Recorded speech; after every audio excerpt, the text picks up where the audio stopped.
Hello everybody, hi, I'm Jewel and welcome to my channel. Today's topic is open for business. This information is coming from Kevin Longino, the CEO of the National Kidney Foundation. But before we start, I would just like to say hello to all CKD patients. Hopefully you guys are doing well. You continually to have everything you need.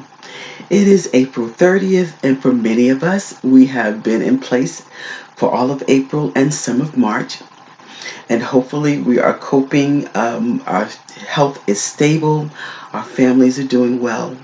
But for a lot of us, citizens of America, there are so many of us guys that have lost loved ones. And we are sending you so much love and affection to let you know that you're not alone in this journey, and you already know this by now. There are so many people that are going through exactly what you're going through. And we want you to know that we are thinking about you. We love you and we are with you. And remember, you are not alone during this time that you have lost loved ones, because many of us are in the same position that you are in. And for those of us that have lost jobs, and of course parents who have become teachers to their children, we send you so much love and affection, because we understand it is very, very difficult right now for many of us, especially with the loss of a job. We want you to know that we think about you. We send prayers, to the universe for you. And I know personally that this will not last, because this is what I believe. We have a little while to go, but guys, stay strong and hold on, because we're going to get through this. We are strong as Americans as long as we stick together, and that's exactly what I think that we are doing. We may be apart, but all of us are sticking together also. And for those parents that are teaching their children right now, we are thinking about you and sending you so much affection, because we know for many of us, this is not an easy thing to do. So guys, continue to take care of yourselves and stay strong. Okay guys, the article of the day is open for business.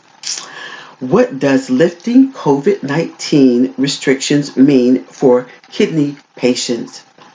As the nation begins to see progress in our fight against COVID-19, some states will slowly begin opening, but what does that mean for kidney patients? How can we ensure they are getting everything they need? A slow opening. As states start to transition to slowly opening over the next few months, we may start to see a sense of normalcy. Some of these changes will mean that elective surgeries start to move forward, but it is important to recognize that not all elective surgeries are created equal. These are some procedures deemed elective, like vascular access procedures, which are life critical, and those should take priority. For dialysis patients, vascular access procedures are essential. When a patient is on dialysis, a central venous catheter is inserted into a major vein until a fistula or graft is placed in the arm vessels and ready for long-term use. These temporary catheters often need to be changed due to infection or other complications. While these procedures are done on an outpatient basis, they are still considered surgical procedures.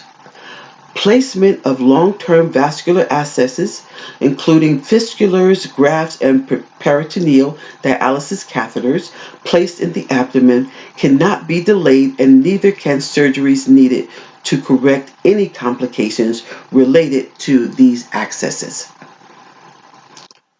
Daily placement of hemodialysis vascular accesses or peritoneal dialysis catheters will only increase the risk for hospitalizations, bloodstream infections, and death for the very vulnerable population, and we urge hospitals to give them priority in this. use, urging Max to do more.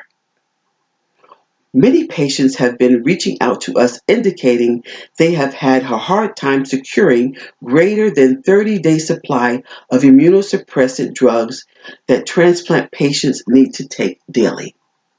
This problematic, excuse me, this problematic, this is problem, excuse me, problematic because we don't want patients to have to go back and forth to the pharmacy and increase their risk of coming in contact with someone infected with the coronavirus.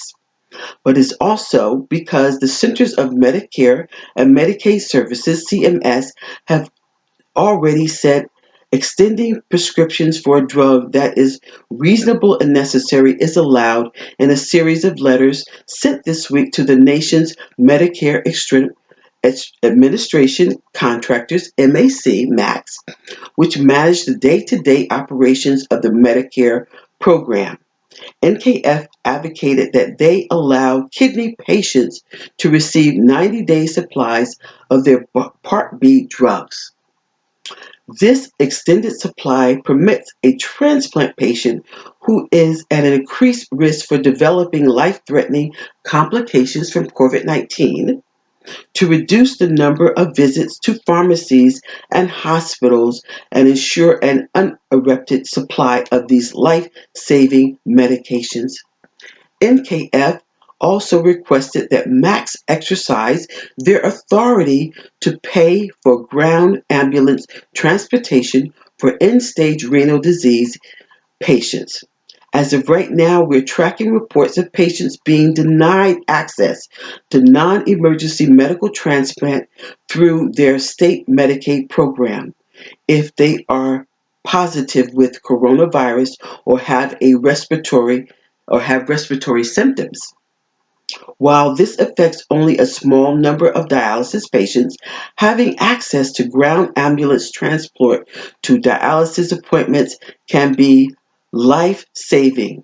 As a result of our outreach, we have already heard from several MACs which are revising their policies so that patients can get to their dialysis appointments and receive their necessary treatments. We are making similar requests to private and commercial insurers as well.